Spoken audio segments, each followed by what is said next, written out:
தமிழ் நண்பர்களுக்கு வணக்கம். இன்னைக்கு இந்த வீடியோவில் ஹோட்டல் ஸ்டைல் பூண்டு பொடி எப்படி செய்யறதுன்னு பார்க்கலாம். இது செய்யறதுக்கு தேவையான பொருட்கள்: நல்ல பெரிய பூண்டு ஒரு 4 பூண்டு இந்த மாதிரி தோல் உரித்து எடுத்துக்கோங்க.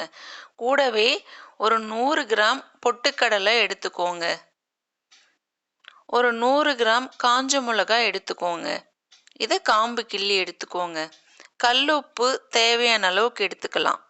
அவ்வளோதான். இப்போ எப்படி செய்யறதுன்னு பார்க்கலாம். இப்போ இந்த பொட்டுக்கடலையை நம்ம பொன்னிறமாக வறுத்து எடுத்துக்கலாம். இந்த மாதிரி எடுத்துக்கோங்க.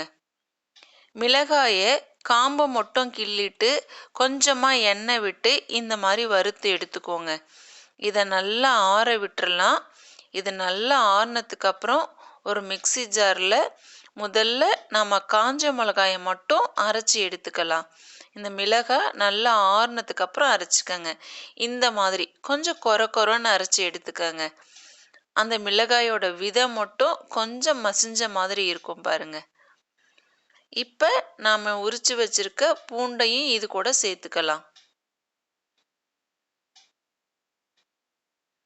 இப்போ நாம் அரைச்சி எடுத்துட்டோம் பாருங்க. பூண்டையும் போட்டு அரைச்சி எடுத்தீங்கன்னா இந்த மாதிரி தான் இருக்கும் பாருங்க. நல்லா கெட்டியா இருக்கும். இப்போ இதையே எடுத்து வச்சு நம்ம பூண்டு பொடியை இட்லி தோசைக்கும் தொட்டு சாப்பிடலாம். ஆனால் இது சின்ன பசங்க ரொம்ப விரும்ப மாட்டாங்க. இது ரொம்ப காரமாக இருக்கும். அதனால நாம் இதில் இந்த வறுத்து வச்ச பொட்டுக்கடலையும் சேர்த்துக்கலாம்.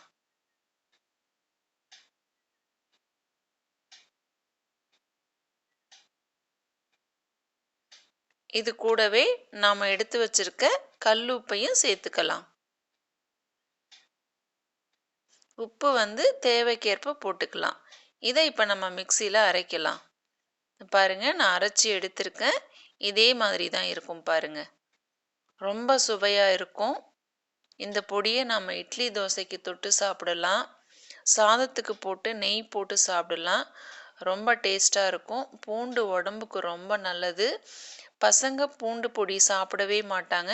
இந்த மாதிரி செஞ்சு கொடுத்தீங்கன்னா ரொம்ப விரும்பி சாப்பிடுவாங்க.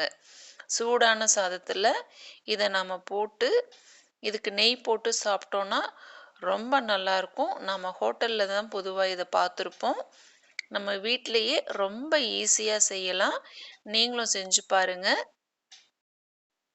இந்த பொடியை நாம் இட்லிக்கும் தொட்டு சாப்பிட்லாம், தோசைக்கும் தொட்டு சாப்பிட்லாம்.